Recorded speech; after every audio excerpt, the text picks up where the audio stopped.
Welcome to Hub History, where we go far beyond the Freedom Trail to share our favorite stories from the history of Boston, the hub of the universe.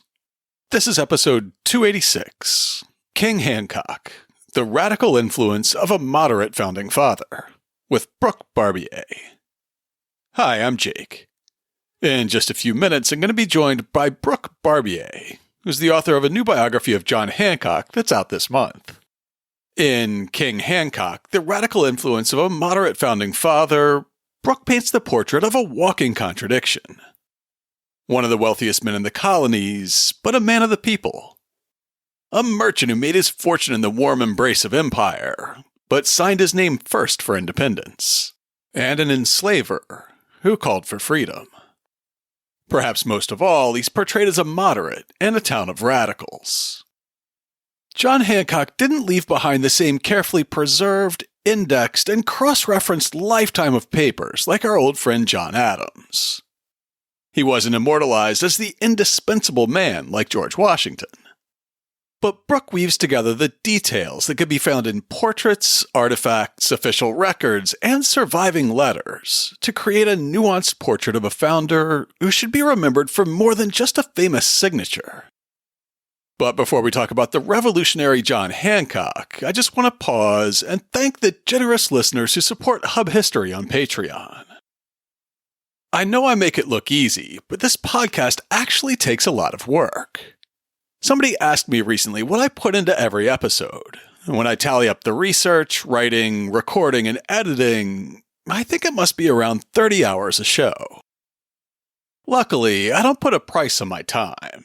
But there are costs other than time.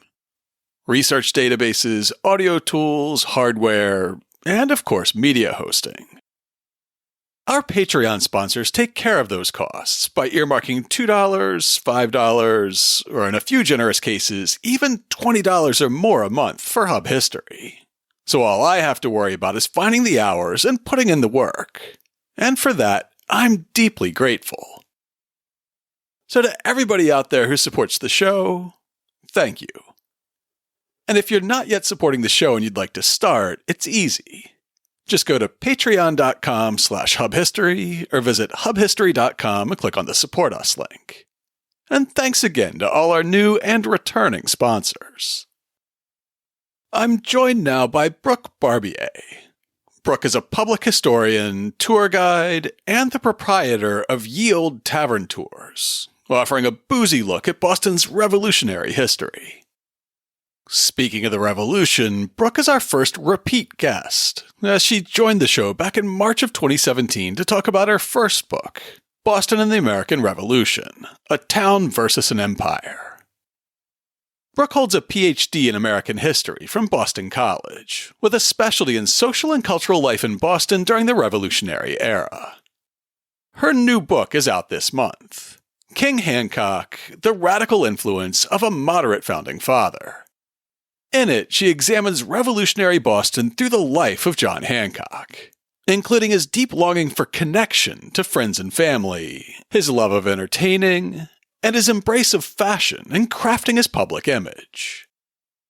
Brooke Barbier, welcome to the show, or should I say, welcome back to the show. Yeah! So happy to be here again with you, Jake. I think you're actually our first two-time guest. And for listeners who haven't been around since the very, very beginning, Brooke was our guest. I think it was episode 22, which was a very long time ago.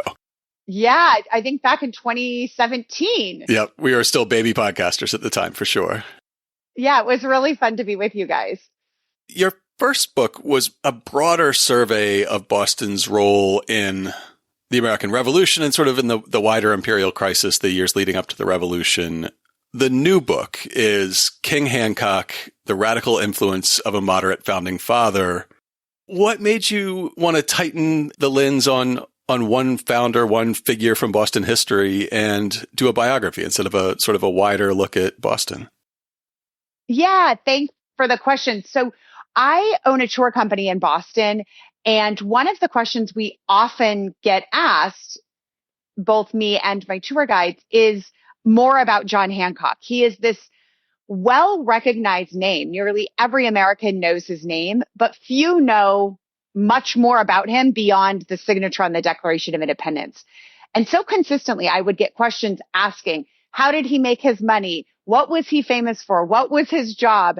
That I wanted to do a deeper dive on this really influential person in Boston and Massachusetts history that has such name ID, but that people know pretty little about.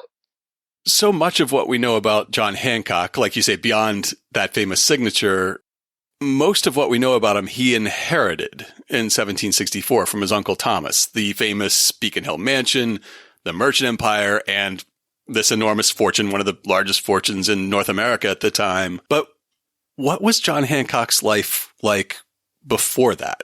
What was his early life like before he even joined Thomas's household?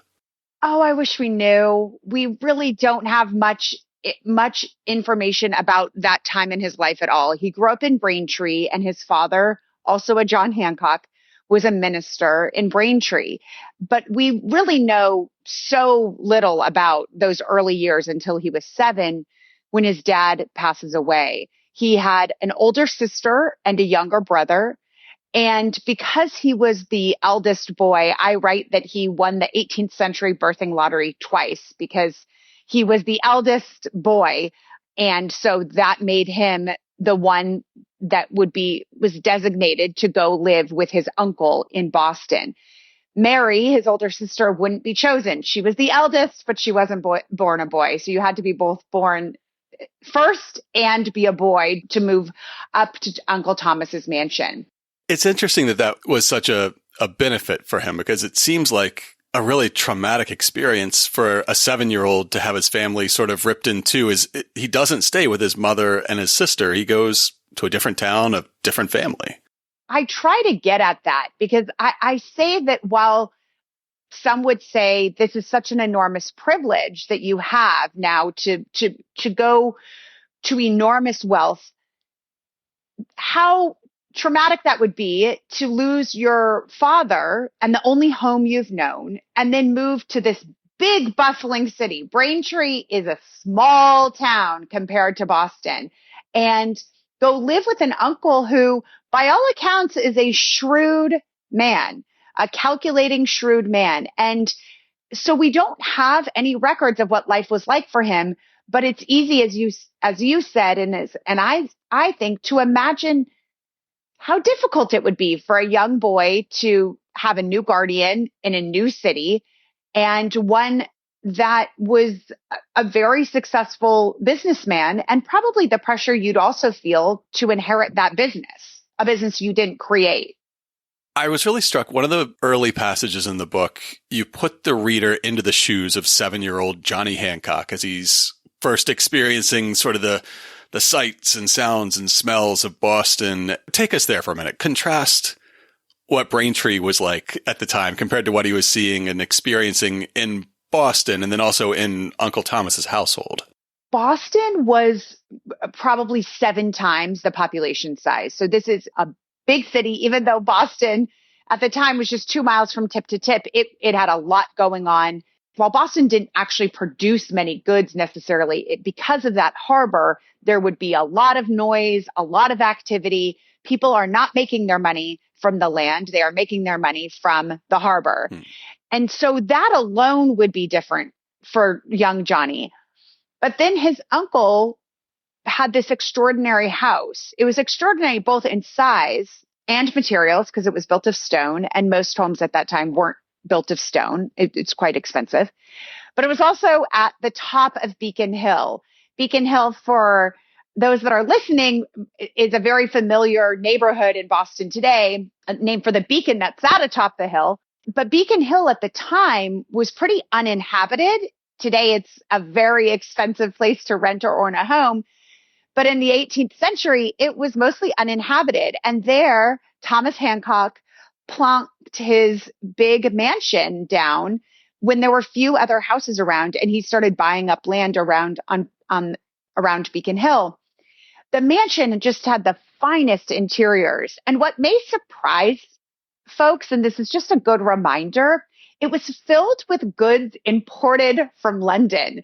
These were British subjects, proudly British. The best way to display your taste and your wealth was through goods from London. And so sometimes we think of the revolution as preordained or, people not wanting to be British, but that was the height of fashion and gentility, was to be able to import from London. And so Hancock would have seen things that most colonists wouldn't see: oil paintings, silver dishes, a room just for the china. Just for the china, there was a separate room. So just unmatched wealth that Thomas Hancock had. So where does Thomas Hancock's fortune come from? Is it inherited wealth, or is he more of a self-made man?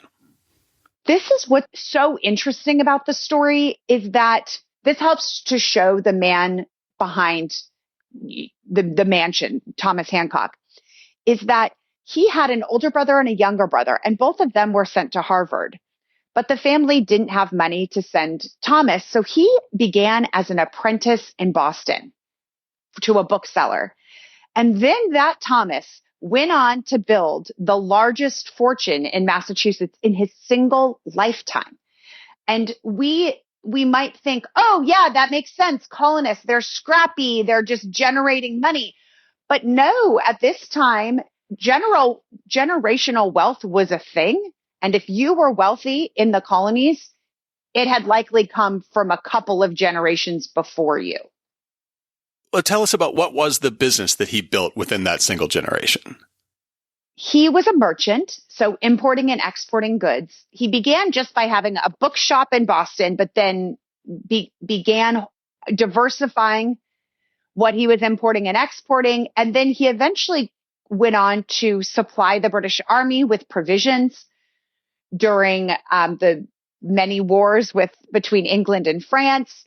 And that's how he made a lot of his money, is supplying the British Army. He also bought up a ton of land in New England and owned other buildings in Boston. Quite a large portfolio for somebody who started as a bookseller. So he has this opulent mansion on the top of the most dominant terrain feature around. Yeah. And this is the Hancock household. But when we talk about the household, it's more than just Thomas and his wife Lydia and little Johnny. Who else made up the Hancock household? There were servants, both paid and enslaved. The best that I can figure is that there were white female servants, and then there were black female and male enslaved servants. Servants being sort of a euphemism sometimes for slave, but they were enslaved men and women in the Hancock house, as many as 7 servants tending to the needs of these 3 residents. How would little Johnny have seen his place within, and to use your turn of phrase, to see his place within a multiracial and multi-status household? He had enormous privilege. He is the white eldest boy of a very wealthy man, but Thomas runs that house. Almost everyone was a dependent in colonial America. If you were a child, you were dependent on your father. If you were a wife, you were dependent on your husband. If you were an enslaved person, you were dependent on your enslaver. So while Johnny certainly has enormous privilege, as a child, he does what his uncle wants him to do. One of the things that Thomas wanted young Johnny to do, to make a rough transition, is to get an education. And today, of course, if people know anything about John Hancock, they know his signature. So much so that the name John Hancock is basically synonymous with a signature in America. Give me your John Hancock on this delivery form. And in the book, you point out that handwriting was young Johnny's best subject in school. So what kind of education did he get after he came to live in privilege with Uncle Thomas? He enrolled at Boston Latin School, which was a short trip down from the mansion. And there you were taught in classics. This was, to be at Boston Latin School meant that you might go on to Harvard to become a minister. It wasn't exactly practical information. So in addition to working on your reading and writing skills, you were also reading classics, learning Latin. perhaps Greek as well. So it was an education that was mostly impractical for most professions. But Johnny wasn't going to have most professions. He had a career path laid out for him, whether he wanted that or not. His dad and his grandfather, both John Hancocks, both became ministers. And what I write is that it's easy to imagine that when Johnny was a young boy, he probably thought, I'm going to be a minister too. And even if that was maybe where he wanted to go, it was probably very clear to him early on in his life, once he went to live with Thomas, that that wasn't going to be the career route that he was going to take. So he went to Boston Latin School and then went to Harvard and graduated from Harvard and then entered into working for his uncle's merchant house. How does he get the practical business education that Harvard wasn't teaching at the time? There's no HBS yet at that point. So how does he learn how to run this huge merchant house? He learns by experience, Jake, but he's not that skilled. What I write is that you may have heard that second generational business owners sometimes have a harder time running the business because they might not have the passion for it that their parents or, aunt or uncle, whoever started the business does, or they might not be as shrewd or as business savvy or as good as building, as adept at building relationships. And I think Johnny lacked all three of those things. I'm not sure he had the passion for it. He wasn't great at building relationships early on. He gets much better at that later, but he brings a very brash attitude to a business that he doesn't know much about. So his uncle introduces him around Boston, sends letters to London saying that John is joining the merchant house. And then Thomas wants John to go overseas to London to meet many of the partners and learn more about the business there. And John has a mostly fine time interacting and meeting merchants there. He loves the shopping that he can do there. He loves the diversions that London offers. But he does get into it with a long-standing partner of Thomas's, and Thomas has to break off the relationship because Johnny had ruined it, had soured it. Yeah. So many of these things Hancock gets much better at as he goes along in life, especially, like I said, those relationships. But this isn't a business that he started or necessarily even asked for. And so you see that he's very rough early on. He gets better at building relationships later in life, but you describe some of the letters that he writes home from college, but especially when he's in England a little bit later, as expressing just this desperate need for connection with friends and family, especially. What do you think that tells us about John Hancock as a person? He wanted to belong. I would say that he is lonely, but I think that's probably a little bit too strong, but not, it's almost there. Lonely is probably almost the word for it. He so wants to belong, and he wants people to like him. And I think this is why he gets good at getting people to like him, because he really appreciates the attention and admiration that people can give him. And I think, Jake, if I'm allowed to just speculate, which I don't usually do as a historian, because if there aren't sources, I don't say, I'm not going to make an argument.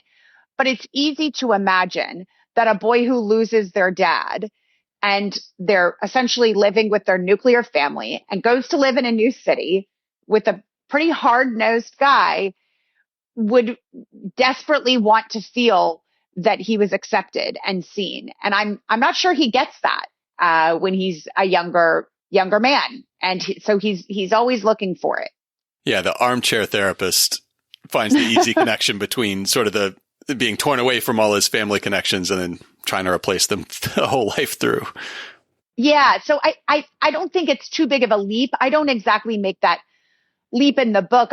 I want you to read his letters and feel the loneliness and the longing in them, and then readers can make their own conclusions, because we just don't have the sources for him to say, I am sad because, or I feel this way because.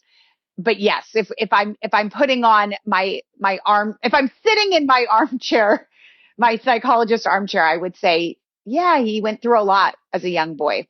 It shaped the way he saw the world and himself. And there was more trauma to come as a young man as well. How did John Hancock's life suddenly change in 1764? Uncle Thomas dies. And quite suddenly, he's walking up the stairs at the old state house, called Old State House today, townhouse then, and collapses and dies. And Hancock is 27 years old, and Thomas's wife, Lydia, inherits the house on top of Beacon Hill, money, and the enslaved people who works there. And Hancock gets everything else. So the business, the land, everything else goes to Hancock. And right then and there, overnight, or not even overnight, right then, that day, he becomes one of the most prominent men in Massachusetts. He had been kind of a junior partner in the business up to that moment, right? He had been helping to run it, but was he? He'd been named a partner. Okay. Thomas wrote to his associates saying he's been named a partner in the House of Hancock. But I mean, he hadn't been in the business that long to be able to run it in the same way that Thomas had. And Thomas was the one who was elected to political office. And this was natural. If you were wealthy, you were usually serving some political office. And then now all of a sudden, John Hancock is looked to as the person who should be filling political office. So his life changes over because he comes into all of this wealth, but that wealth then attracts political offices, and he is now deemed suitable for public office. So his first political position is as selectman, which is sort of like a city councilor for Boston.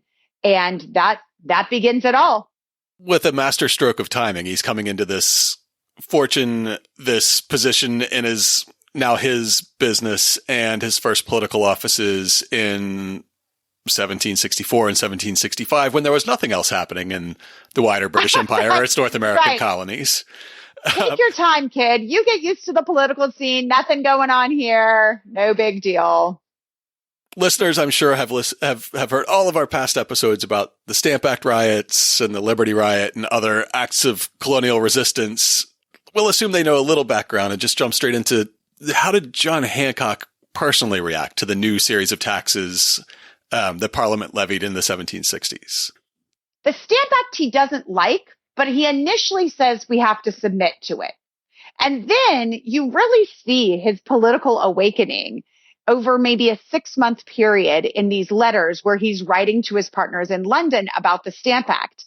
And he really, his arguments shift from just purely economic, our fortunes will be destroyed, to also your fortunes will be destroyed if you keep doing this. This is going to destroy trade between us.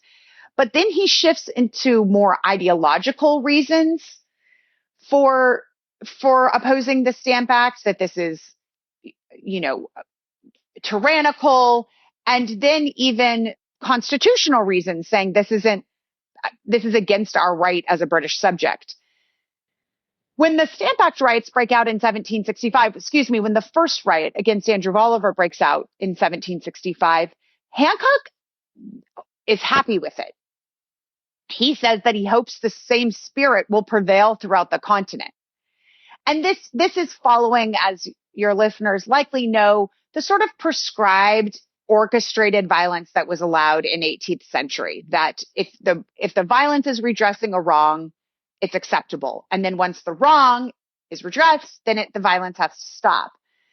So Hancock was fine with it. But when less than 2 weeks later, a mob targets Thomas Hutchinson's home, Hancock does not like that at all, because that goes against the prescribed system of violence that was allowed. And it targets a man of privilege and extreme wealth. And they enter Hutchinson's home and destroy his belongings. And one can imagine that for Hancock in particular, that would literally hit close to home. So he is completely opposed to the Hutchinson riot, but he has to be pretty careful not to just say that out loud. These are pretty scary men. He isn't yet King Hancock in Boston. He isn't yet a town leader. So he is opposed to it, but he also wants to get the mob and the men comprising the mob on his side and to demonstrate peacefully going forward. Among other things, it sounds like he's walking a pretty fine line. The Sons of Liberty are becoming this prominent political force at the time. They're sort of enforcing the party line with a stick in a lot of ways. Yes. But Hancock doesn't want to comply with the Stamp Act, but he does want to keep trading within the system that's made him and his family so fantastically wealthy. So how does he thread that needle?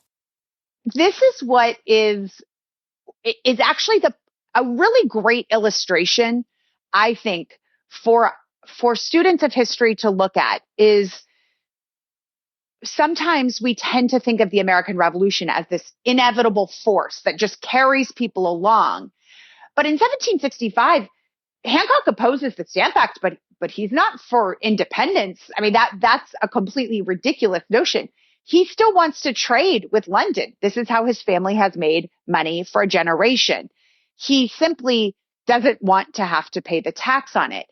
And so we see this over the next 8-9 years with his trade, where he's pretty shrewd. He'll say, send a ship with goods if possible. If the Stamp Act is repealed, I want the first ship out of London to be coming to me.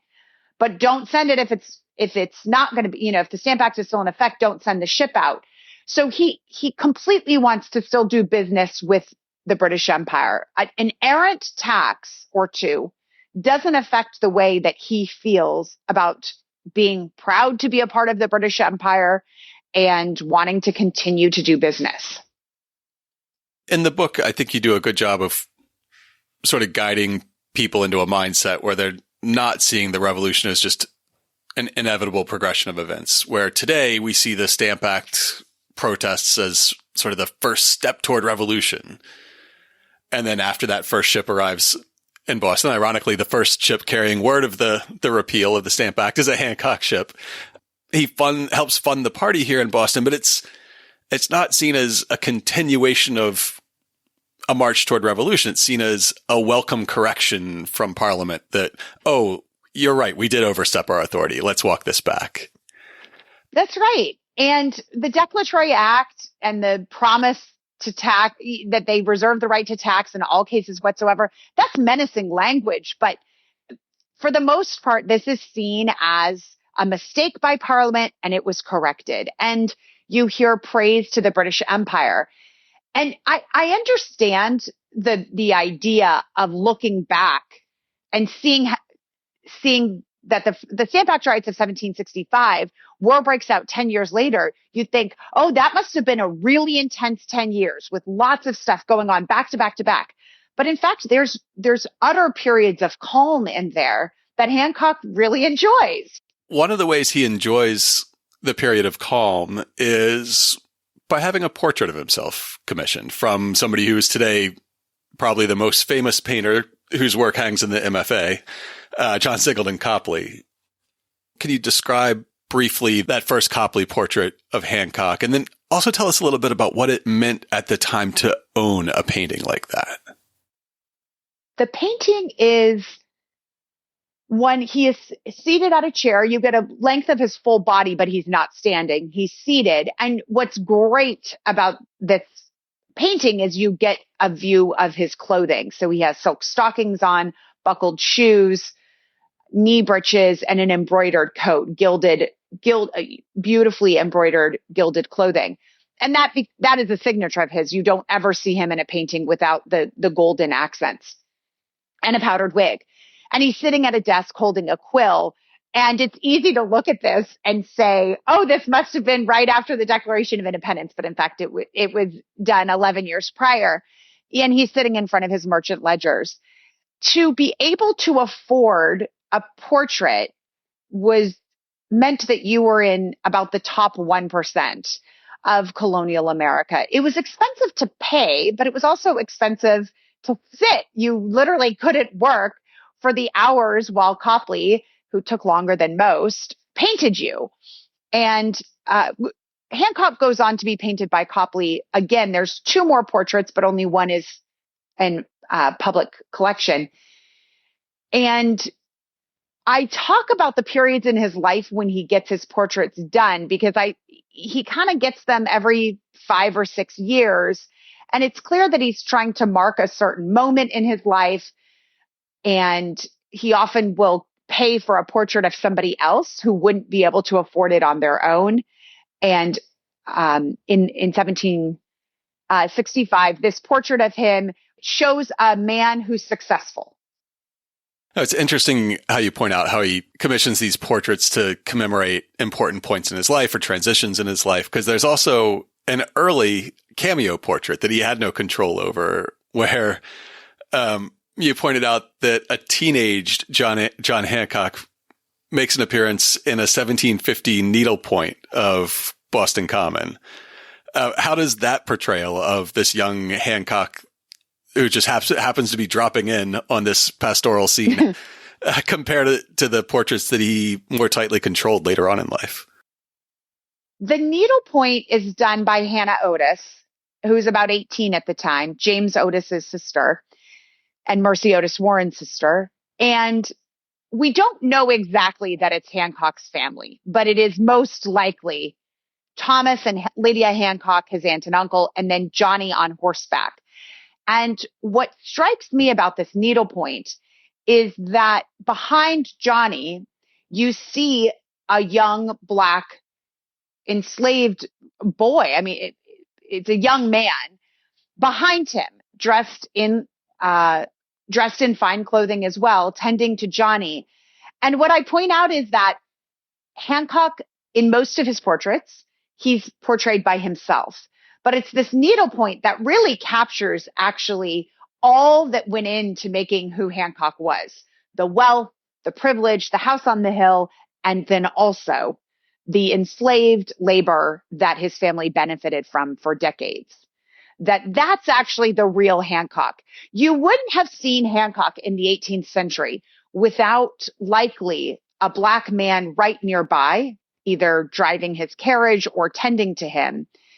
And it would have been rare to just see him by himself. If you entered into his home, there would be servants tending to him. He wasn't a man who just would be out on his own. Yeah, which is in a sense you would get from the seated portraits that Right. Copley or anybody else did throughout his life. He's stoic in the chair, looking over the ledgers. Tending to business, right? Yes, when really he had many people to help him also run the House of Hancock. We don't need to do a full accounting of the Liberty Riot in 1768. I'll encourage listeners to go back to episode 224, where I talked about that in depth. But can you give us just a sense of how Hancock went from celebrating the corrective action of Parliament and repealing the Stamp Act to openly, flagrantly, and, as you put it somewhere in the book, swaggeringly resisting the Townshend Acts a few years later?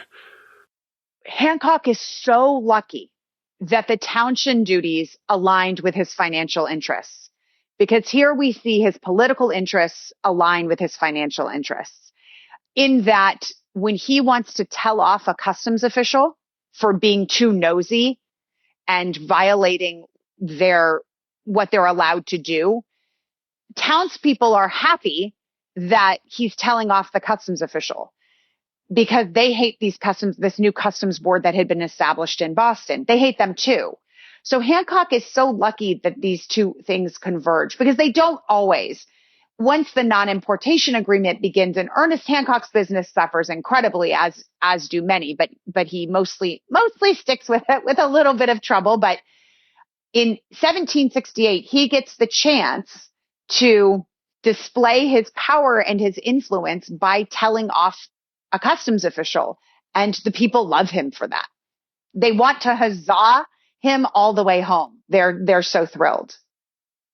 he was incredibly lucky that his financial interests aligned with his political interests and sort of the spirit of the mob at the time. There was a moment at which Joseph Warren helped to broker a deal between Hancock and the local customs collectors or the customs officials. And then Sam Adams and James Otis paid him a visit, and they convinced him to back right back out of that deal. So what deal did Joseph Warren broker, and then how did he find himself not honoring that agreement? Hancock essentially said, I'll put up my bond for the smuggling, what they were accusing him of, if you return my ship, because they had seized Liberty and tied it to their warship in the harbor. So if he can't make that ship, if he can't use that ship, he can't make money. And so that was the deal he brokered. It was pretty straightforward.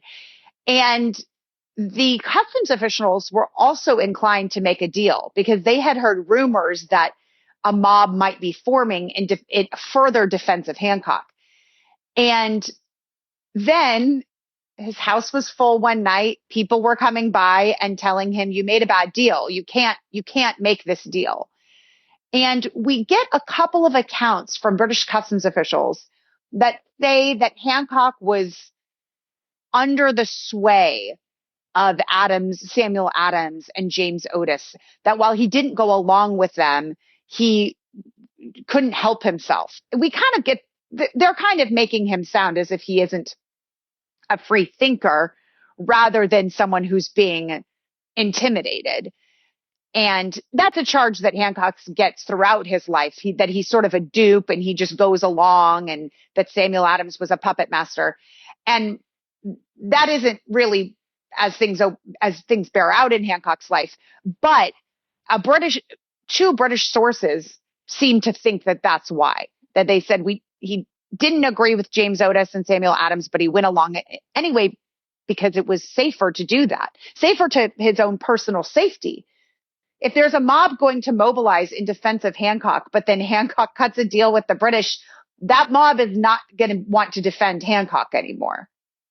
At the same time, all that is happening. He's also getting more deeply involved in politics, and his political career and his business career had been sort of separate, and then they start to sort of collide at this point. What happened when Hancock finally, after years as a selectman, got nominated to the governor's council? He serves in the House of Representatives in 1768, and you would only be elected to the governor's. You could be nominated to the governor's council, but the governor can veto anybody. And Governor Francis Bernard is none too happy to veto Hancock and say that he can't serve on the governor's council. And this isn't surprising. Hancock had developed, by 1768, he has a reputation for being confrontational and aggressive with the British customs officials. The idea of denying you a post until you sort of came into line isn't something new. Bernard then has a meeting with Hancock and says, I hope that you can become a friend to the government. Thomas Hutchinson, when he becomes governor a couple of years later, does the same thing, offering Hancock a post on the council if Hancock will just go along with Hutchinson's program. Which he's unwilling to do, it sounds like.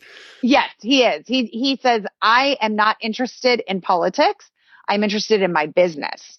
And that was sort of that period of calm between 1770 and 1773 when we really see Hancock pull far, far back from politics and Samuel Adams and engage in things that he likes more. Well, before we get to that calm period, he gets very close to the Sons of Liberty as their power is rising. And, we see the famous August 1769 dinner in Dorchester where John Adams is there, John Hancock is there, and about 350 people are attending a party that's thrown by this supposedly secretive organization. What does that tell us about the public power, the public position of the Sons by 1769?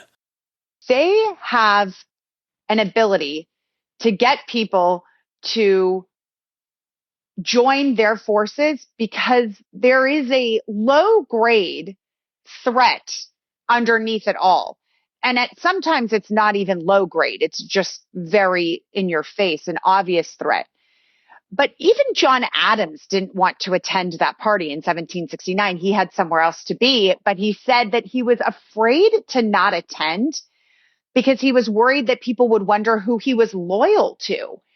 And John Adams isn't living in Boston full time the way Hancock is at this time, but Samuel Adams is a cousin of his, and he still feels this pressure. And so it's very easy to imagine that Hancock, who doesn't write about this event, likely felt the same way, that it's easier to just go along with it and huzzah and toast and privately not engage as much as you'd like. Hancock also loves a party. So it would be irresistible to him to go be able to drink and eat with men and be in some ways a star of the show. His carriage is the one that leads them all home. So that is just so exciting for Hancock, a big party with plenty of drink. Well, speaking of toasts, one of the toasts they drank at that party was to the non-importation agreement, which you mentioned briefly before. Can you remind listeners what the idea of non-importation was and then how that affected Hancock's business? The non-importation agreement essentially said that beginning January 1st, 1769, you can't import British goods because then you'd have to pay the townshend duties, and we don't want to pay the townshend duties. Where things get sticky for Hancock is that there were certain things that you could import from England, and Hancock does. And in 1769, this gets him into trouble. The other thing that gets him into trouble is merchants on their ships would sometimes carry goods for smaller merchants who didn't have their own ships, or goods for anybody. And when somebody else was sending one of those goods that were expressly against the boycott on a Hancock ship, this makes him look like he's not going along with the agreement. And so it's a fairly simple agreement on its face, but it's actually not. Because then they had to revise it and say, no, you can't carry ships, and you can't carry cargo anymore. You can't do that. And Hancock just finally had to say, don't send me anything, because if you're sending me something that is on this list, they're going to call me out for it, because they did that in 1769. Hancock gets publicly called out in a newspaper for being an importer. And just that name alone was enough to raise the ire of the Sons of Liberty, because they had their own newspapers that were publishing names of importers. Every issue on the front page would be the names of importers. The paper in which Hancock's called out is the Boston Chronicle, and he gets some pretty sweet revenge on the publisher of the Chronicle. How does he end up getting back at this publisher? So John Main, I believe that's how you'd pronounce it, Mein, he's from Scotland. John Main is not afraid of confrontation, and he publishes the Boston Chronicle and calls out Hancock consistently. And he even publishes a list of his ship's manifest in the newspaper. And Hancock has to defend himself. He hates John Main at this point. And unprompted, one of his partners in London writes to Hancock and says, hey, this guy John Main owes us money. Might you know somebody who could help us out to collect? And indeed, Hancock does know somebody, and it's him. So he has John Adams as his lawyer to take on John Main. And eventually, not too long afterwards, Boston Chronicle goes bankrupt. Main has to go back to London. And then the newspaper closes just shortly after that. Sweet, sweet revenge. Yes, he gets it. Hancock eventually kind of grudgingly, reluctantly complies with all the different ways that the non-importation agreements are enforced, and he very much reduces the amount of importing, which is, of course, the core of his business, the amount of importing that he does. Right. The massacre is another one of those moments that we see as the snowball rolling down the hill toward war. You know, one more stepping stone event on this sort of inevitable march toward war. But at the time, again, it was a sort of a moment to catch your breath because the Townshend Acts are basically revoked around that time. The British troops are withdrawn from Boston. The tensions ratchet downward pretty far after that terrible night of violence. How does somebody like John Hancock try to patch up the damage done to his business in the years before? He imports with gusto. So, of course, he's not happy about the Boston Massacre, but I see the Boston Massacre really as a period that 1770, for Hancock at least, begins a 3-year period of normalcy and life before the Sugar Act was ever passed. Now, sure, there's tensions. Samuel Adams is still trying to get people to be concerned about judges' salaries and start a committee of correspondence. So there's still other things that some people are getting riled up about. But for Hancock, it is a time to simply have fun, go on trips, and resume his business. He wants to get back to it. And you can see why that if you've sacrificed doing business for a year, you would be eager to get back to it. And there was some discussion in early 1770 about whether the non-importation agreement should continue or not. And I think the Boston Massacre in some ways breaks that fever, where they say, Hancock says, I'm going to go back to resuming. Most people weren't really on board with continuing it anyway. Besides rebuilding his business, you say that he spent 3 years enjoying himself, traveling, entertaining, and courting, it sounds like. Yes. How much do we know about John Hancock's personal life, his love life, before he met his future wife? Oh, so little. So little. He seemed to court this one woman for 10 years before he sent her a letter of dismissal or something, some similar language. And a courtship lasting 10 years it was not the standard at the time. That was certainly unusual. And then in the early 1770s, he's trying to find a wife, and he looks overseas to London. Again, just a further proof that he considered marrying the daughter of one of his partners in London.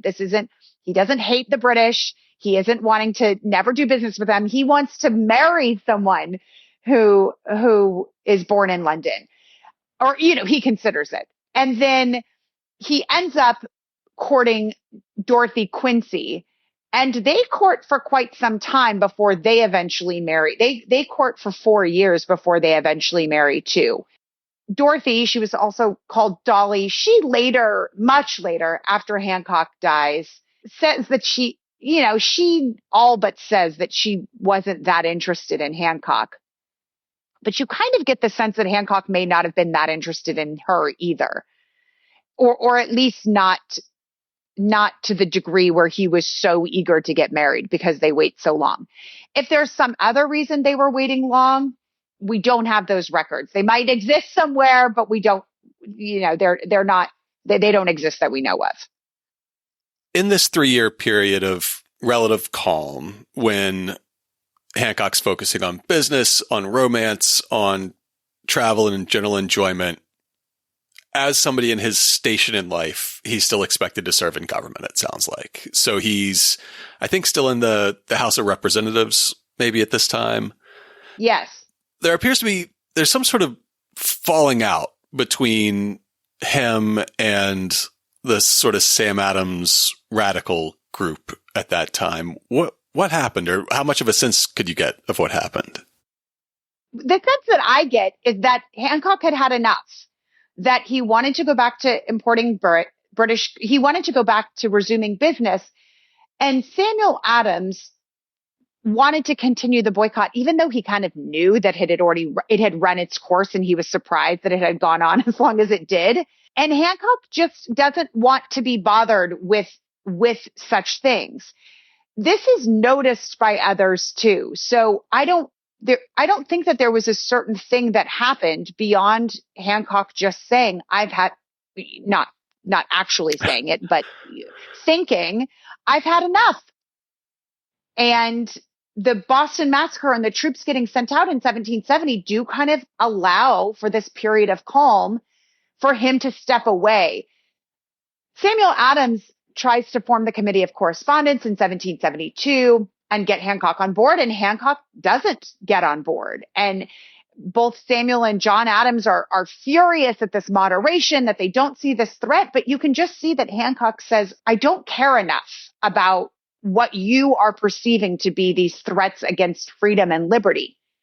When we look back today, it's easy to identify Samuel Adams as this visionary for continuing to see the tyranny. But in fact, he was agitating when most people weren't that worried about things. And so if you read history backwards, yes, you can see Hancock as being this ardent revolutionary no matter what. But if you read it actually from the present, Adams is kind of overstepping and being quite aggressive when other people say, hey, we're good here. Most of the townshend duties are repealed. The soldiers are gone. We're happy to be British subjects. Can we all enjoy things? We don't want people to be shot in the streets. We don't want these violent mobs. So along with his more official political role as an office holder, one of the ways that Hancock sort of lives out the obligation of somebody of his wealth is through a new role with the Corps of Cadets, which he had been a little bit active with earlier in life. But in the 1770s, he steps into a leadership role of what was the purpose of the Cadet Corps in Boston? They were mostly a ceremonial militia group, and Hancock gets elected as their colonel. And this is the role for him, Jake, because it's ceremonial. He wants nice uniforms. He now gets this title of colonel, but also significantly, New England militia training days usually ended in food and drink. So this position gave him a chance to be generous and social. And so this is a role he really jumps into in this period of calm. And he turns around a group. They credit him with really making them prouder to be members of this group and to instill the townspeople with pride. And for what's supposed to be a ceremonial guard for the governor on, parade days and things like that, he does actually get thrown into a few, I guess you'd call it a few moments of active duty when the cadets are supposed to turn out for the public good. And one of those comes in 1773 when Governor Hutchinson orders them to turn out and prevent disorder when these 3 tea ships arrive in Boston Harbor. How's that work out? Well, it's sort of the same way it works out in 1765 when Francis Bernard with the Stamp Act is like, okay, militia, gather round. And it's like, well, the militia is comprised of people who are at least at a minimum sympathize with the mob, if not are members of the mob. So Hancock says, no way to Hutchinson. I am not guarding the tea in the way you'd like. Instead, I'm going to guard the tea the way that the Sons of Liberty are talking about, which is to ensure that no one unloads the tea under the cover of night. And so he and his cadets guard the tea one night, which there was a 20-day countdown between when the first ship arrives and when it needs to be unloaded. And Hancock and his cadets were on duty to guard the tea, but had specifically told Hutchinson no. So he was making it pretty clear who he allied with. When the rubber meets the road, he's going to caucus with the Sons of Liberty and sort of the Boston Whigs. But what was his relationship with tea before that moment? He was an importer of it. And I think, again, this is where he's fortunate that his financial interests align with the intimidating political interests. He had been importing tea during that period after the massacre, we'll just say after the non-importation agreement. And now with the Tea Act, you could only import tea if you were a designated tea consignee. And he's not, no surprise there. And so That's not great for his financial interests, but lucky for him, it aligns with these, once again, very aggressive tactics by the Sons of Liberty to target the tea consignees. And so one night in December 1773, some tea falls in the harbor. What role did Hancock play that night? Was he out there in red face with a few hundred of his best friends with a hatchet cracking open tea chests? Or what was he doing that night? He was at Old South Meeting House, where Samuel Adams also was, and where Samuel Adams estimated that 5,000 people gathered in this still surviving church building. And he gave a speech that night. And one participant, George Hughes, remembers that when everyone was exiting the church on their way to go dump the tea into the harbor, that Hancock cried out, "Let every man do what is right in his own eyes." So he was a supporter of the Tea Party, but he was not a participant.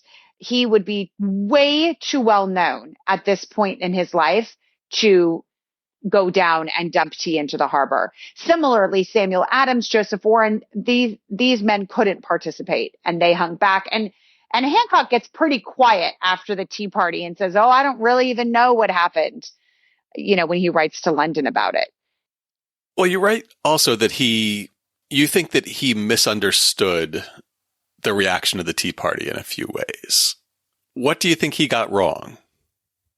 Hancock thinks that the Tea Act is this big offensive act, but in fact, it's the coercive acts that gets passed a year later in response to the Boston Tea Party that really unites colonial Americans.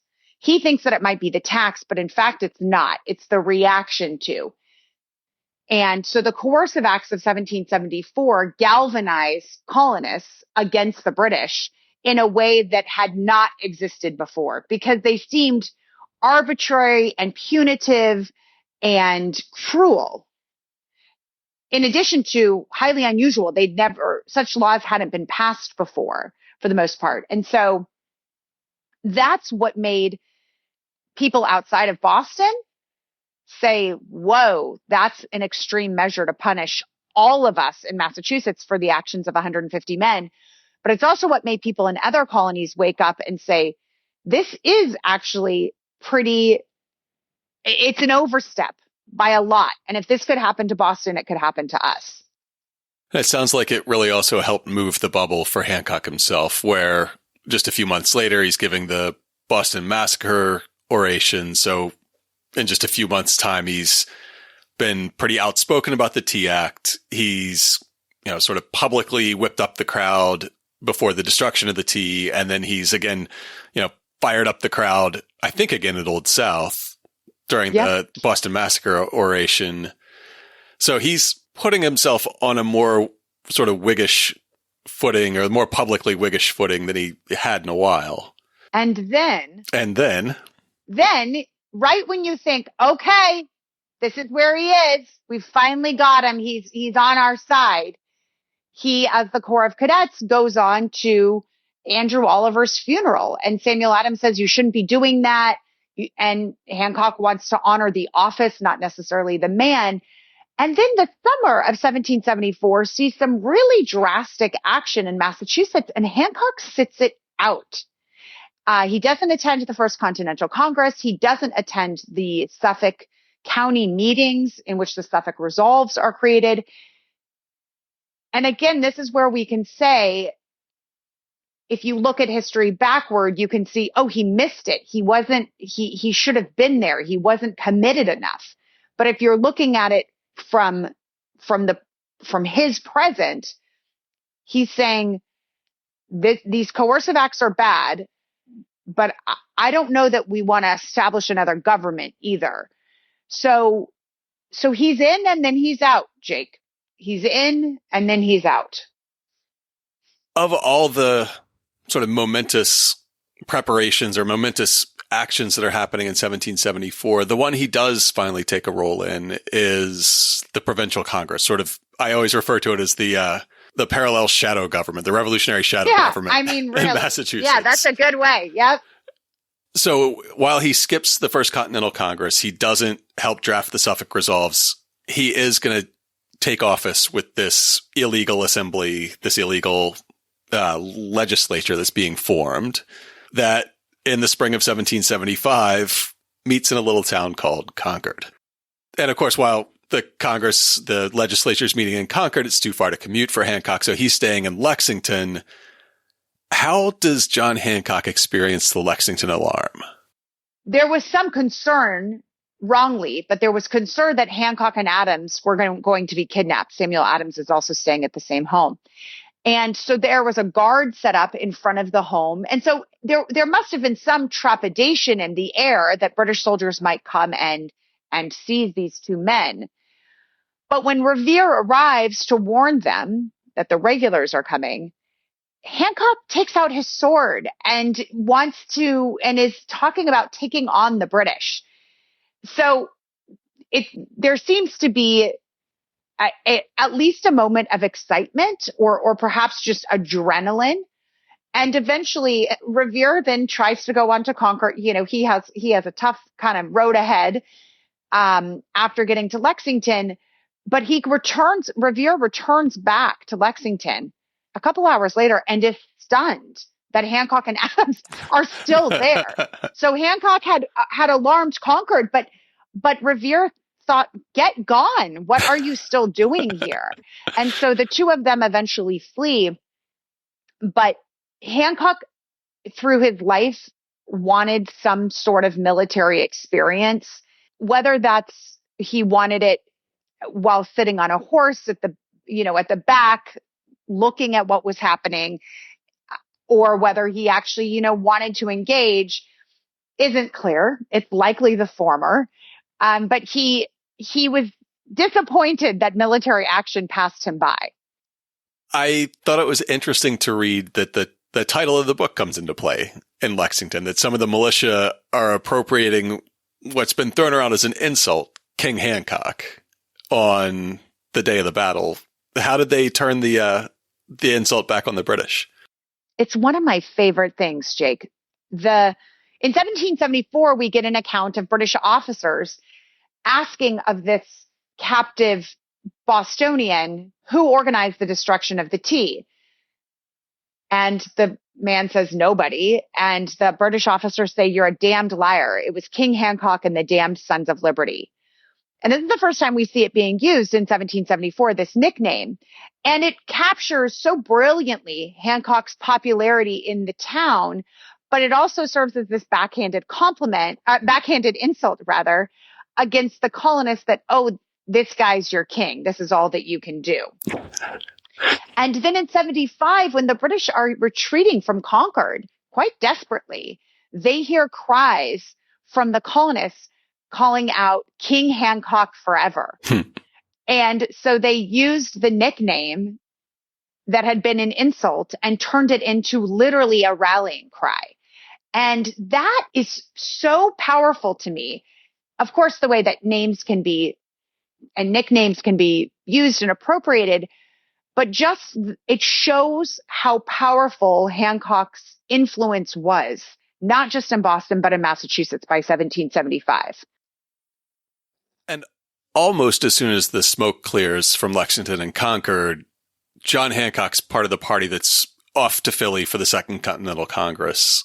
How was he convinced to go after sitting the first one out? We don't know why Hancock decided to go. It may be that his friend Thomas Cushing, a political moderate and also a delegate to the Second Continental Congress, may have encouraged him to go. It could have been his ego that was upset for sitting out the First Continental Congress. And it wouldn't be for a lack of not being elected. These delegates were elected, and certainly Hancock would have been able to go if he'd wanted to. So we don't have an answer from Hancock exactly as to why, but it's clear that he is on board and ready to serve in 1775.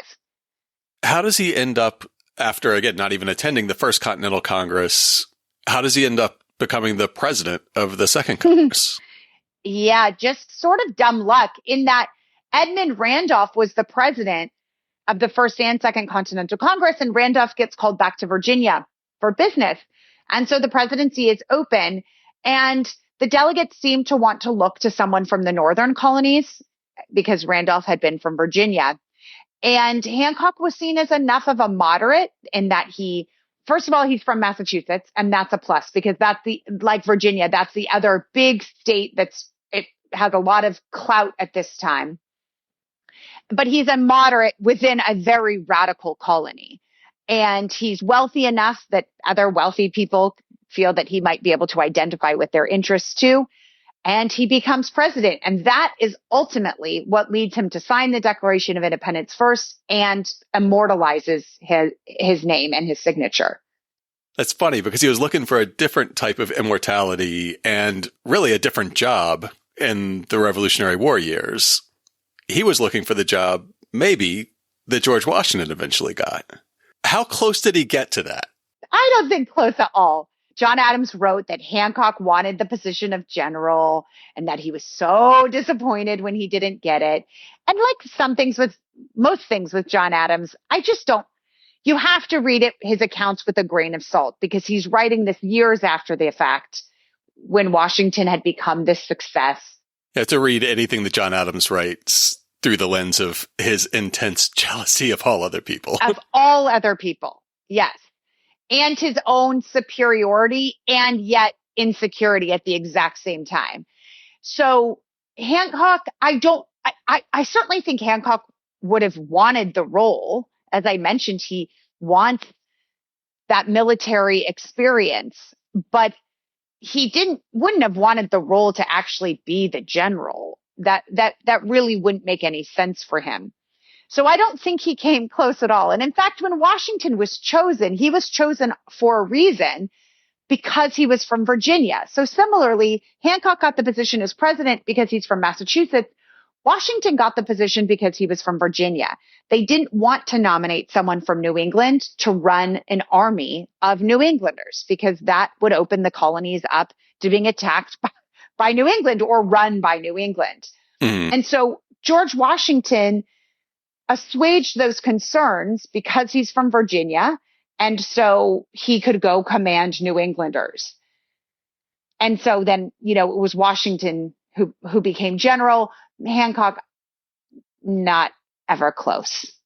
Along with his duties in Philadelphia in 1775, it seems like this is the time when John Hancock gets really serious about, okay, it's time to lock down a wife. I need to get married. Who knows what's going to happen next in this conflict? What were his letters to Dolly like in the months before they got married in 1775? He is sending gifts and he wants letters in return and he wants her attention and her affection. And she's really not giving it. And at one point she's in Connecticut and flirting with Aaron Burr, the Aaron Burr. And Hancock's aunt is pretty panicked about this. And so when there's a break in the legislative session, Hancock heads down to Connecticut and marries Dolly. And it's sort of peculiar because Hancock is looking for connection throughout his life. And so to get married so late meant that he may have been finding connection elsewhere or he had the fellowship of friends. But once he gets married, he seems to really like being married. And so it's so interesting as to why he waited so long, because once he has a wife, he's really glad for her company. I get the sense that there was an imbalance in their relationship, that he was more desperate for her, I don't know, fellowship or her companionship than she was for his. Yes. It's obvious in the letters that he says it's not that Dolly's letters don't survive, and so we don't know what they say. It's that she wasn't writing to him. And we know that because Hancock says, please write me back. I've written 3 letters and haven't gotten anything from you in return. When tragic events happen in their life, she doesn't lean on Hancock in the same way. She certainly wasn't as interested in him as he was in her. I don't think she found the same comfort from him as a husband as he did in her as a wife. It's funny, Abigail Adams wrote to John during that period, not every day, but pretty close. And he was still always desperate for more letters and still chiding her for not writing enough. And one of the things that he always puts in those letters is how much he wishes that she'd come to Philadelphia and keep him company during the Second Continental Congress. And John Hancock got to live that dream. Yes, he was the only delegate for a while who had a wife there. And you can tell he really is grateful for it. And John Adams is jealous of it. Of course he is, but John Adams is jealous of it. And Dolly doesn't enjoy her time there. She doesn't want to be amongst all of these delegates helping Hancock with some of his presidential duties. It's pretty easy to imagine why that wouldn't interest a woman. Well, it seems like a huge job for her because she, in a way, becomes the hostess of Philadelphia. Yeah, and she has to, she is doing some of the more mundane aspects of his presidency, but then her husband's also gone for long stretches working and then returning home and with lots to share, and she has less to share. She doesn't have as many friends there. She isn't able to entertain in the same way. Life is just not great for her there. If we know anything about the Second Continental Congress, it's that they declared independence. And that's another one of those things that seems like a foregone conclusion in retrospect, but by no means is. And, listeners who are interested can follow that debate and everything from the John Adams miniseries to the 1776 musical to serious scholarly works that have been published for years and years. But what did that debate look like from Hancock's perspective? He seems like he was reluctant to even consider independence almost right up until the moment that he signed the act declaring it.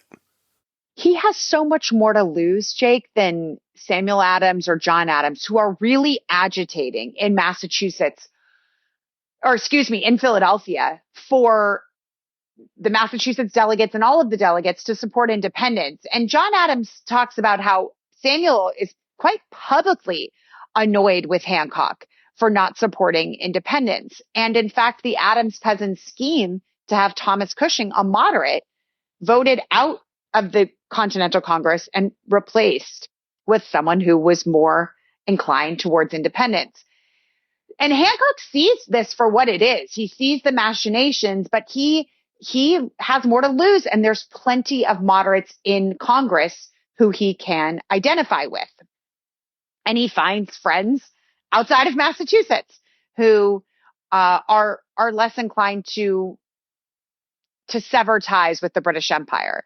And of course, again, if we read history backwards, you would see, well, of course, the United States goes on to be prosperous, and that was the right call, and we didn't need to be under the British Empire's thumb. But if you're in it, there's no assurance that you'd win a war against the British Empire. There's no assurance that you'd be able to survive as a country and thrive as a country. And so Hancock is uncertain, as other delegates are.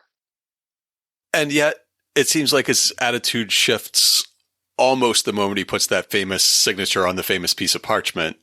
How do you think he squared that circle, or how do you think he changed his tune so suddenly? I don't actually get a full read on why. I think once he decided that we declared independence, he sends it out to the colonies for distribution and to George Washington to read to the army. And then he's in. He says, okay, I'm in. He's one of the delegates who mentions Thomas Paine's common sense as well. He sends it to a friend for their amusement. So I'm not sure that he fully bought into Paine's ideas, but he was well aware that the pamphlet Common Sense was also floating around as well. So I think there was a lot of different external factors that determined that for him. The declaration and the debate around independence weren't the only business on the table for John Hancock that summer. Just as the debate around independence was ramping up, his Aunt Lydia passes away, and she's, at the time, still the official owner of a lot of the Hancock fortune, the house, basically everything except the business. How did Hancock's life change when Lydia died? He inherits all of it, which also means the enslaved men and women that had been bequeathed to Lydia, she passes on to Hancock. And the freedom is provisional. Some of them are freed outright in her will, emancipated outright. And then others have this provisional freedom that you will be free in a year if you comply with Hancock's wishes. So that changes for him too. But if we go back to what we talked about at the beginning, this is also had been a parental figure to him, and she's now gone. So he doesn't have another adult parent figure in his life when Lydia is gone. And so that would have been difficult for him too, I imagine. How much do you think personal stresses like that and the unhappiness that Dolly felt in Philadelphia contributed to his decision to step down as the president of Congress by the end of 1777? His health is so dependent on the stressors in his life. It's clear during times of acute stress that his health fails him. It also doesn't help that he rides in a carriage and doesn't necessarily walk a lot, and that he drinks a lot of Madeira and food and suffers from gout.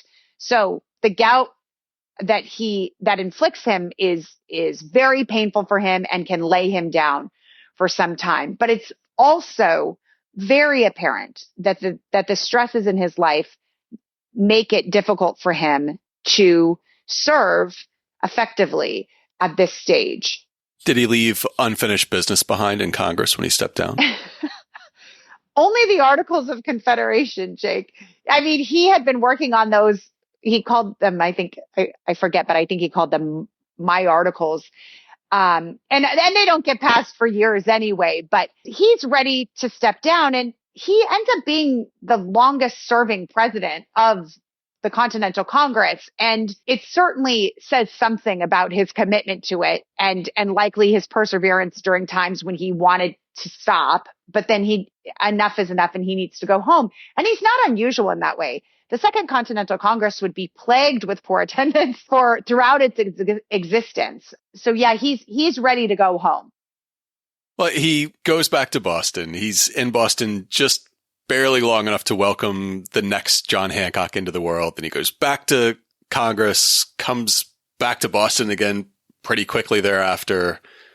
And then finally he gets his longtime wish fulfilled. He gets to be in command of troops. How does that go? What's his role in the Battle of Newport or the Battle of Rhode Island? Wah, wah. He really just doesn't. There's a hurricane that blows through. And boy, is he eager. He's riding through the camps on his horse and checking on the tents. And he's so excited. He writes to Dolly. He writes to George Washington about the adventures he's finally having. But there's never actually a battle that he takes part in. And what I write is, and that's the last of it for him. Once this opportunity passes him by, he doesn't get it again to serve in the military. But he's more helpful on the home front than on the battlefront. Well, yeah, talk about how he uses his love of entertaining on the home front to reinforce the Franco-American alliance that seemed on the brink of falling apart after the Battle of Newport. The Comte d'Estaing is the French admiral, and he pulls out of Newport because he wants to go back to Boston and repair his ships after the hurricane damage. And people in New England felt abandoned, quite rightly, by the French Navy because so many men had gathered to take on the British in Newport. But there's also this underlying problem of the British had been fighting against the French just the decade before. And so to suddenly now be the allies. And for most of the century before that. Exactly. And so to now suddenly be the allies of this nation that you don't fully trust. Also, you don't trust them because most inhabitants are Catholic. And this is mostly a Protestant colony. So there's all these reasons to distrust the French. And then Hancock steps in and is really one of the only men who you could picture doing this. He is as close to an aristocrat as you're going to get. And the French officers are real aristocrats.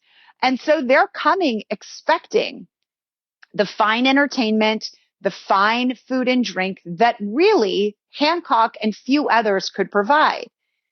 Hancock is savvy enough to compartmentalize any distrust he has of the French, and throughout their months-long stay, he entertains the French. In taverns, in his home, he ends up hosting a large ball. And this is so critical to also modeling for Bostonians the behavior that they should take with the French, because Bostonians are so distrustful. But if Hancock, the popular man, is okay with them, then that sort of let them know that they could be okay with the French too. We say that John Hancock entertained them, but really the work falls not on John Hancock, but on Dolly and the household staff. What does it mean for them to all of a sudden have these huge balls and dinners and other events to host at the Beacon Hill mansion? It means scrambling because, for example, Hancock had invited the Comte d'Estaing for a breakfast with 30 officers he was expecting. And he looks down Beacon Hill and sees 150 men coming up the hill. And it's not that long of a walk to prepare 120 additional meals. So Dolly runs around to the neighbors to gather any cake that might be had. The servants go down to Boston Common and milk at these communal cows. And this is also during a time of food shortages. Some people were struggling to have basic food. And so the French officers put Hancock and his servants in a difficult position time and time again with how many days and nights they'd spend at the Hancock mansion. But it's worth noting that it showed Hancock's privilege that he was able to entertain in this way because other people didn't have.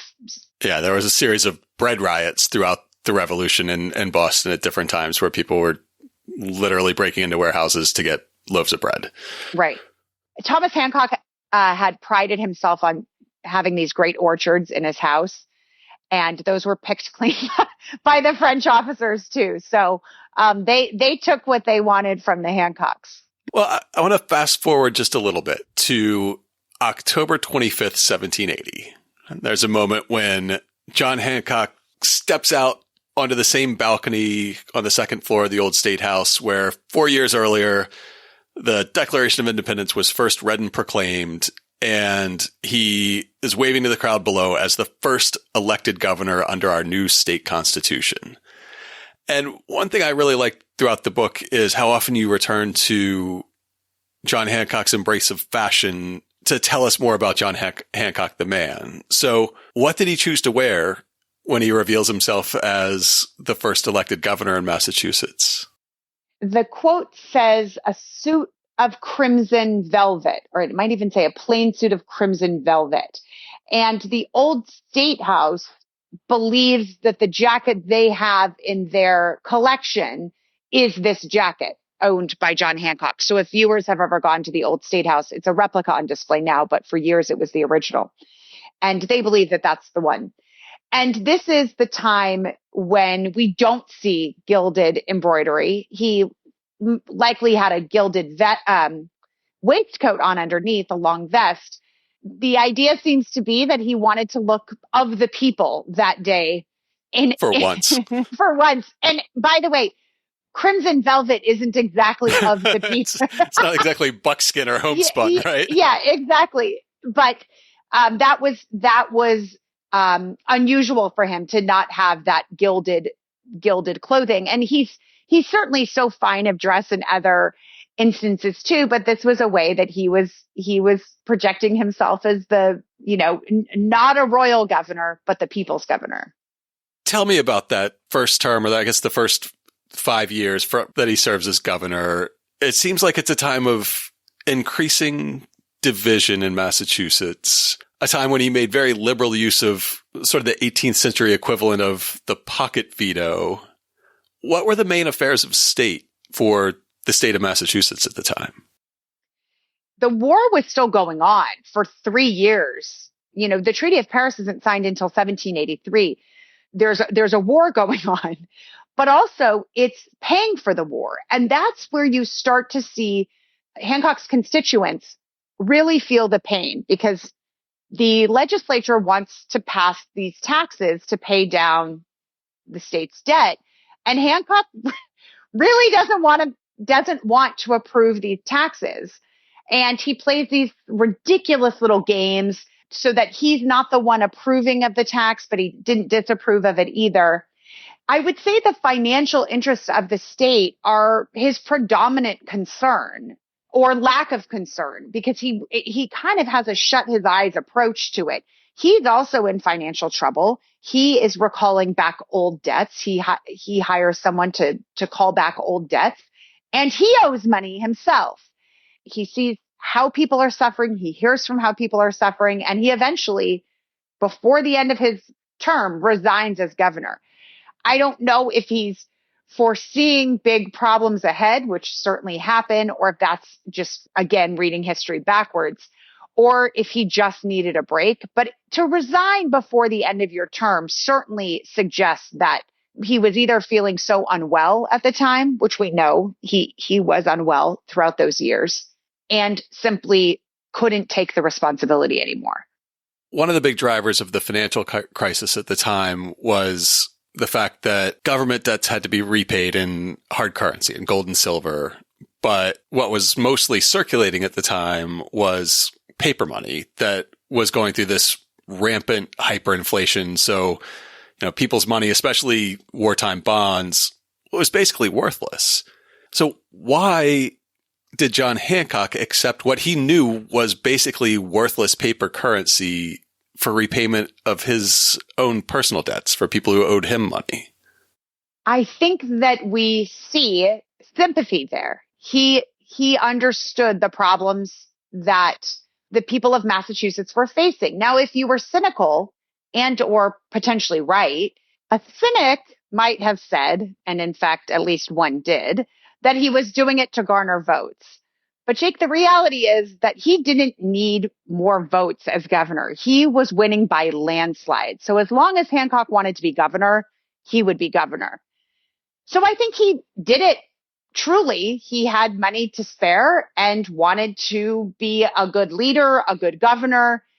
And so he accepted this worthless paper currency. Did that have any impact on his personal fortune? Did he feel it in his pocketbook? He dies with less money than he inherits.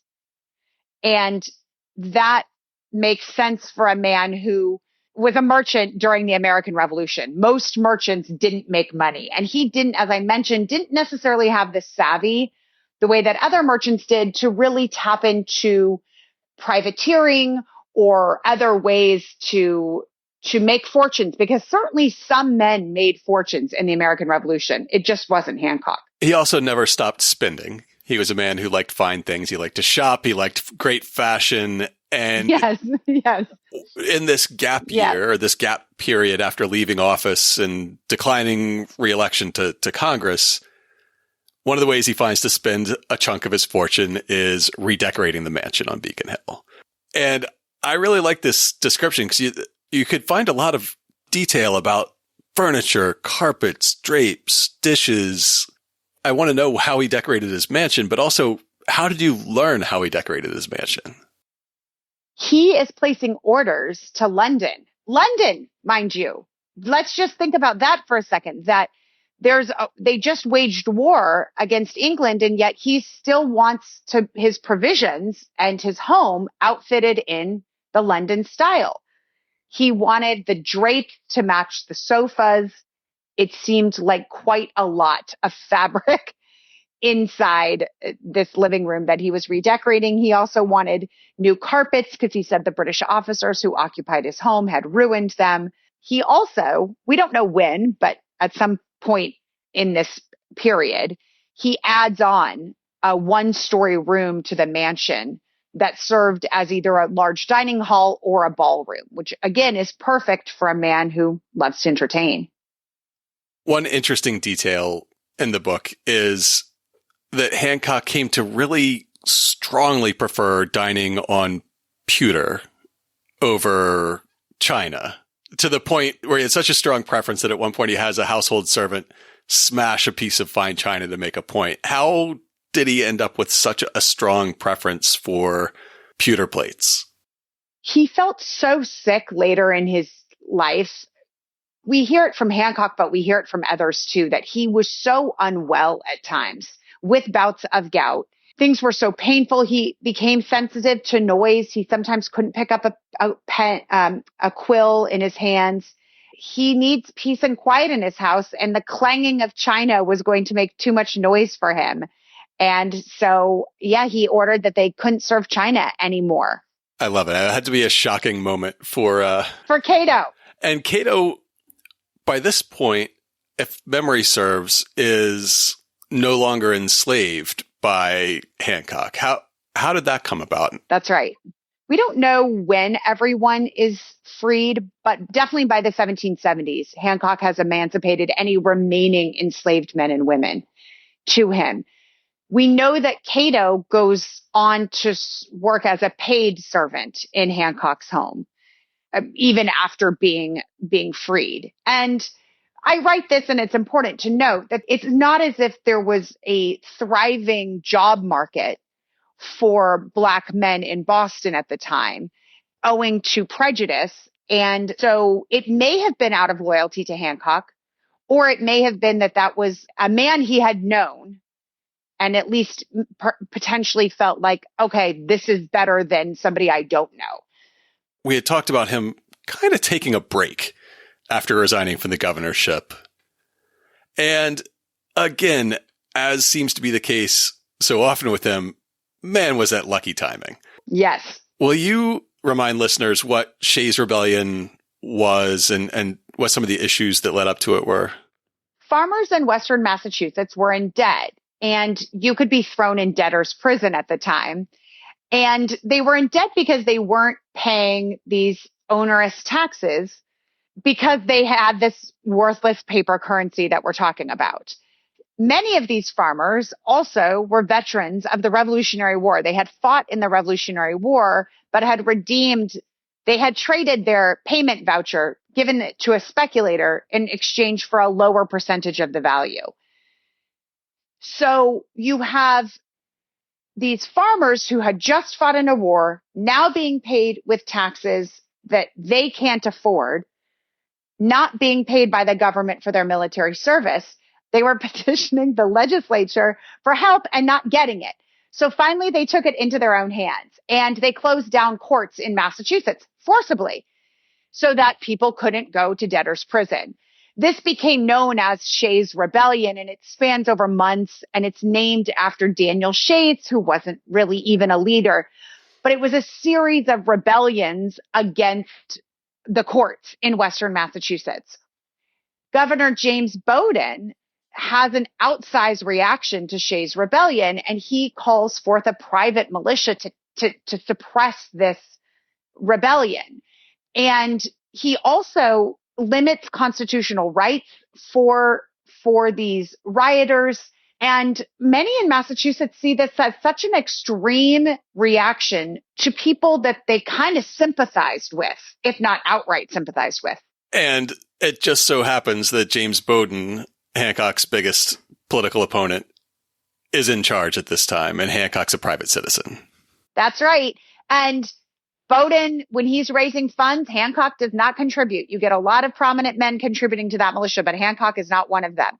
And then Bowdoin gets voted out, and Hancock gets voted back into office because people in Massachusetts didn't really have an appetite for suppressing people that they felt were rebelling against taxes. This was what had been happening the decade and two before. And so Hancock really shows how much he understands people. When he's elected, he pardons almost all of the rebels, many of whom were sentenced to die. And he takes a lower salary as a governor to help the government recoup its costs. He brings a peace, and he says, let's not think that these rebels are against meaningful government or against government. Like, let's not all cast them as people who can't live peaceably within a government. And so he really brings a calm that even his critics have to acknowledge. only Hancock could do. I mean, this is really something that only someone with like the clout of Hancock and the political moderation could pull off. That seems to be one of Hancock's masterstrokes of moderation. And it's followed by another truly masterful moment of moderation when Hancock, I don't know if leading is the right word, but when he appears at the ratifying convention for Massachusetts to vote on whether to ratify the U.S. Constitution.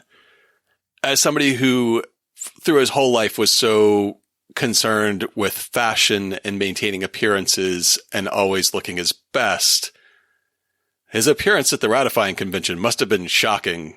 What did he wear that day, and how did he enter the hall or the church where the convention was held?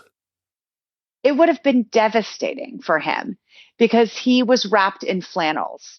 He was so unwell that he had been sitting out the convention. Now, a cynic might say, and certainly did, that he was waiting. He was sitting out the conference and he was saying that he was feeling sick because he didn't want to take a hard stand.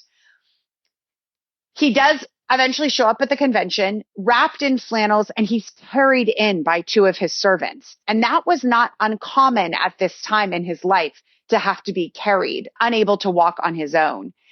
So the clothes help tell his story that he's not feeling well, and this is how unwell I'm feeling. But he says, essentially, I couldn't sit this one out. I have to come to the ratifying convention. And after maybe sitting back long enough to see which way the winds were going to blow, what position does he end up taking in the end? What does he say Massachusetts should do, or the new country should do?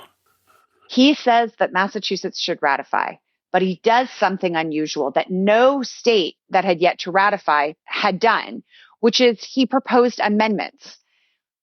These amendments, not the ones that Hancock proposes necessarily, eventually become the Bill of Rights. But James Madison winnows down over 100 proposals to the Bill of Rights to become the 10 that we know. But no state had yet proposed these amendments. And every state after Massachusetts that ratified proposed amendments. Because originally the Constitutional Convention said you either take it or you leave it.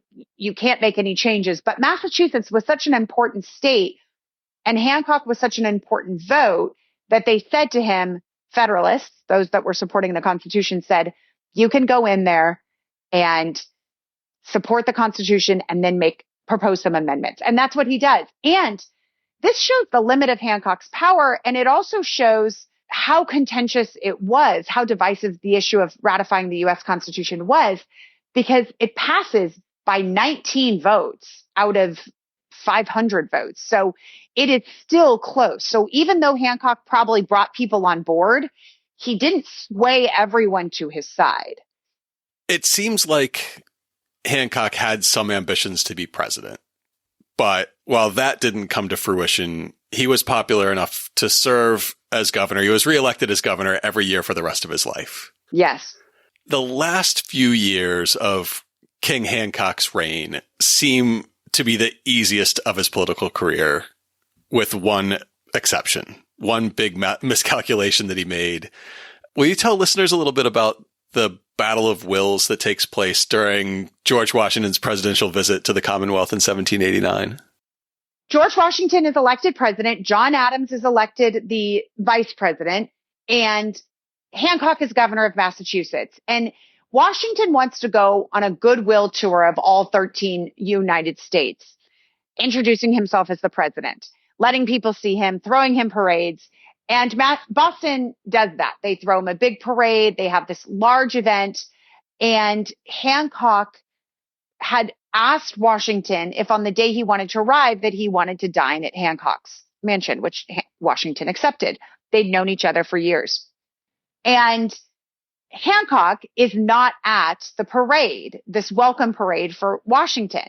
And Washington, despite writing in his diary about all of the attention he received and the appreciation from the people of Boston, he was mad because one person wasn't there, and that was John Hancock.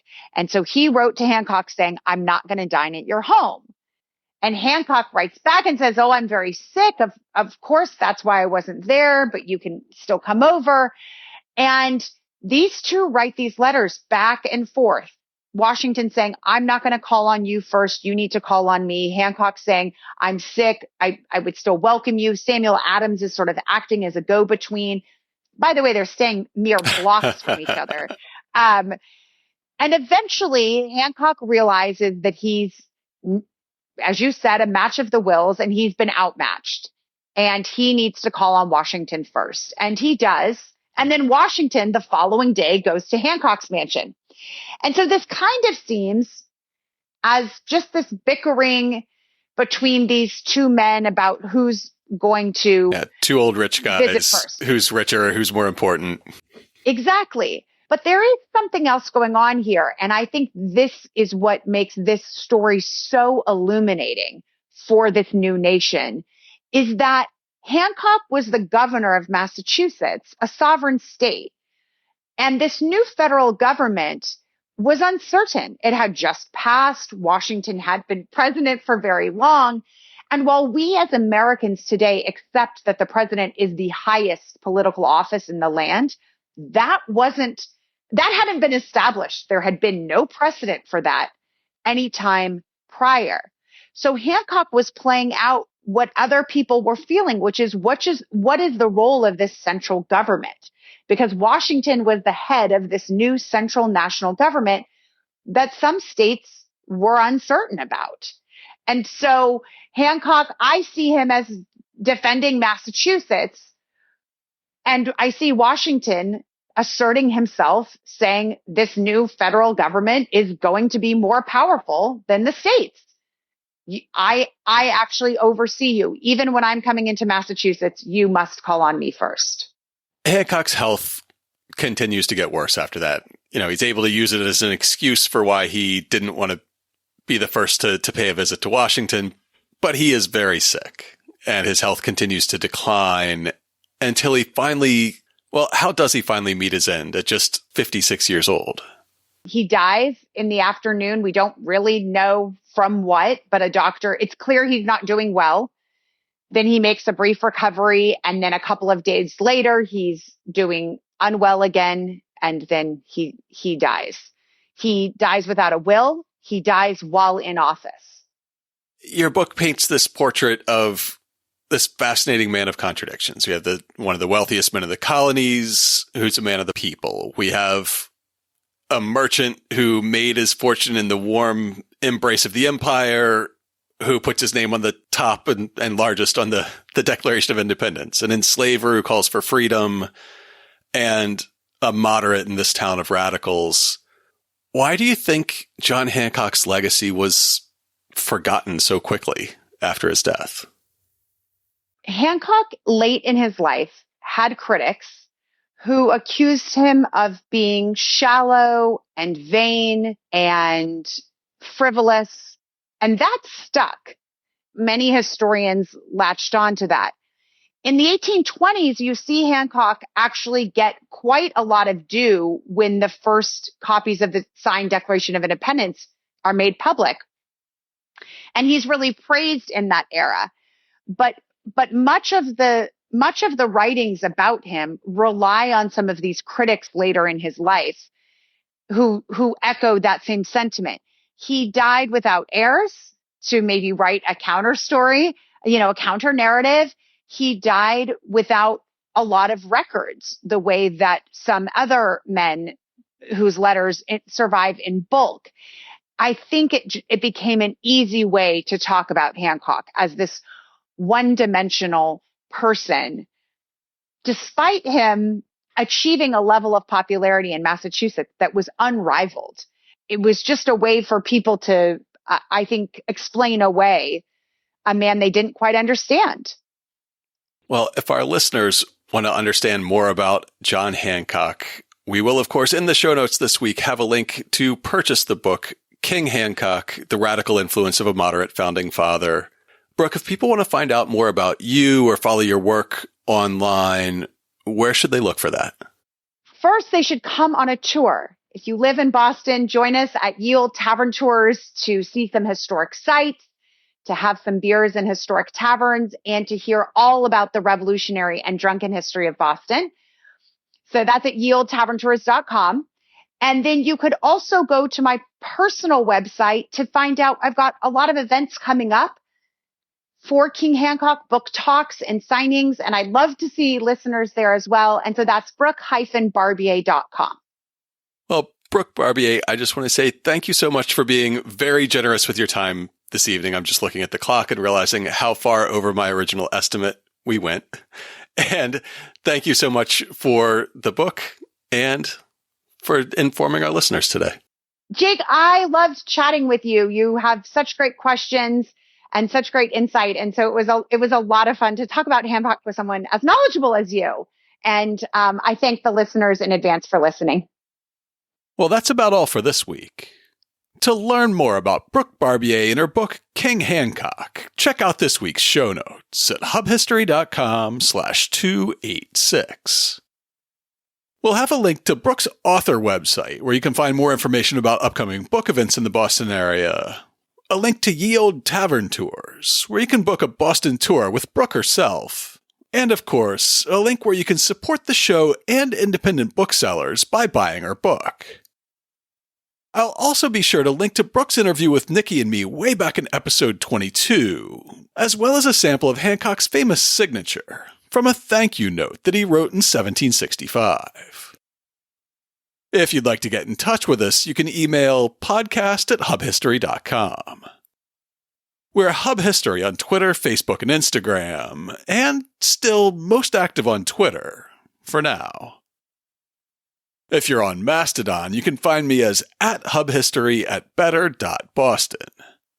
Or just go to hubhistory.com and click on the Contact Us link. While you're on the site, hit the subscribe link and be sure that you never miss an episode. If you subscribe on Apple Podcasts, please consider writing us a brief review. If you do, drop me a line and I'll send you a Hub History sticker as a token of appreciation. That's all for now. Stay safe out there, listeners.